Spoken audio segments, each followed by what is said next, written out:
This is the day that the Lord has made. Let us rejoice and be glad. For this is the day that the Lord has made. Hallelujah, hallelujah.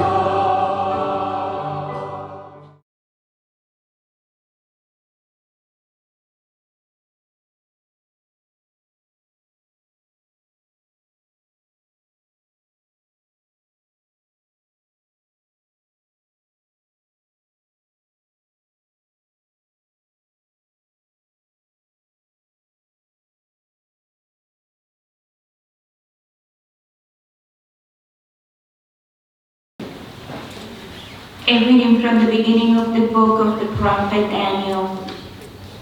In the 3rd year of the reign of Jehoiakim, king of Judah, King Nebuchadnezzar of Babylon came and laid siege to Jerusalem. The Lord handed over to him Jehoiakim, king of Judah, and some of the vessels of the temple of God. He carried them off to the land of Shinar, and placed the vessels in the temple treasury of his God. The king told Ashpenaz, his chief chamberlain, to bring in some of the children of Israel of royal blood, and of the nobility young men without any defect, handsome, intelligent, and wise, quick to learn, and prudent in judgment, such as could take their place in the king's palace. They were to be taught the language and literature of the Chaldeans, and after 3 years' training, they were to enter the king's service. The king allowed them a daily portion of food and wine from the royal table. Among these men of Judah, Daniel, Hananiah, Mishael, and Azariah. But Daniel was resolved not to defile himself with the king's food or wine. So he begged the chief chamberlain to spare him this defilement. Though God had given Daniel the favor and sympathy of the chief chamberlain, he nevertheless said to Daniel, I am afraid of my Lord and the king. It is he who allowed your food and drink. If he sees that you look wretched by comparison with the other young men of your age, you will endanger my life with the king. Then Daniel said to the steward, whom the chief chamberlain had put in charge of Daniel, Hananiah, Mishael, and Azariah, please take your servants for 10 days. Give us vegetables to eat and water to drink. Then see how we look in comparison with the other young men who eat from the royal table. And treat your servants according to what you see. He assented to this request and tested them for 10 days. After 10 days, they looked healthier and better fed than any of the young men who ate from the royal table. So the steward continued to take away the food and wine they were to receive, and gave them vegetables. To these 4 young men, God gave knowledge and proficiency in all literature and science, and to Daniel, the understanding of all visions and dreams. At the end of the time the king had specified for their preparation, the chief chamberlain brought them before Nebuchadnezzar. When the king had spoken with all of them, none was found equal to Daniel, Hananiah, Mishael, and Azariah, and so they entered the king's service. In any question of wisdom or prudence which the king put to them, he found them 10 times better than all the magicians and enchanters in his kingdom. The word of the Lord. Thanks be to God. Responsorial Psalm. Glory and praise forever. Glory and praise forever. Blessed are you, O Lord, the God of our fathers, praiseworthy and exalted above all forever. And blessed is your holy and glorious name, praiseworthy and exalted above all for all ages. Glory and praise forever. Blessed are you in the temple of your holy glory, praiseworthy and glorious above all forever. Glory and praise forever.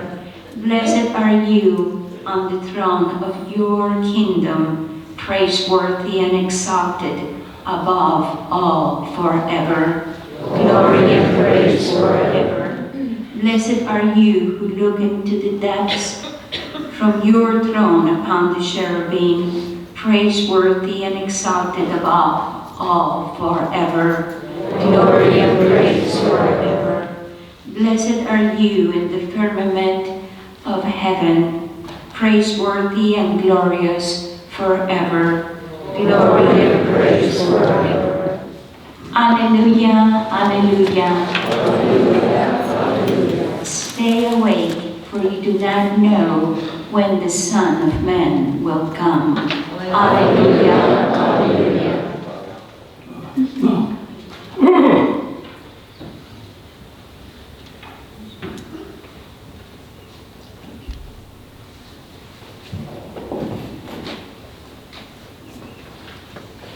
The Lord be with you. And with your spirit. A reading from the Holy Gospel according to Luke. Glory to you, Lord.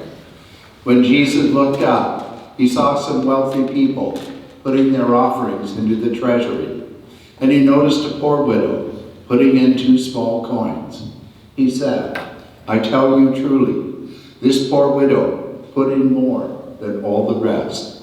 For those others have all made offerings from their surplus wealth, but she, from her poverty, has offered her whole livelihood. The Gospel of the Lord. Praise to you, Lord Jesus Christ. Good morning. Well, listening to that somewhat lengthy first reading, one probably could make a case for being a vegan. Water and vegetables. But I'm not buying it. And I'm not ready to give up wine and scotch, so I had to scratch the first reading and go to the Gospel. And really the Gospel is so deeply challenging. And it really says and challenges us to look at what stands behind our giving. And in particular, Jesus is teaching us that our deepest giving must always be from our substance and not our abundance. And that's a very hard teaching to embrace. You know, being a diocesan priest myself, ever since I was ordained, I have been responsible for all of my own debts. I have to buy my car, I have to pay my medical bills, etc., etc. I still remember beginning as a young priest, and I think I made about $200 a month.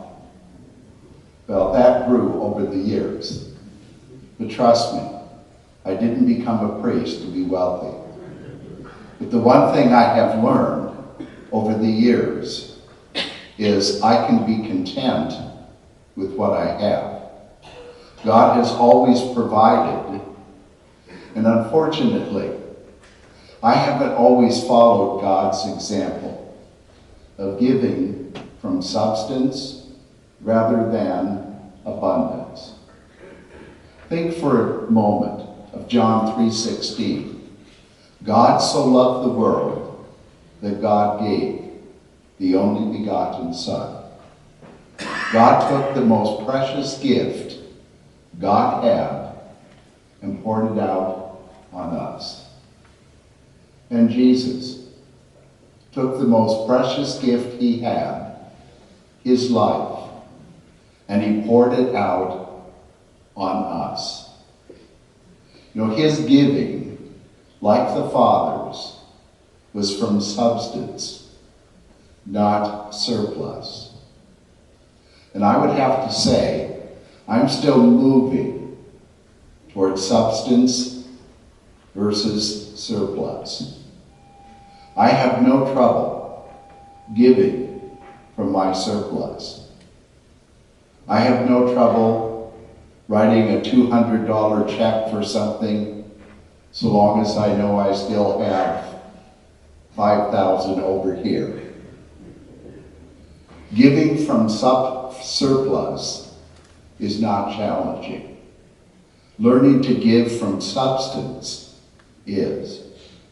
And Jesus tells us clearly today that was the difference at the temple treasury.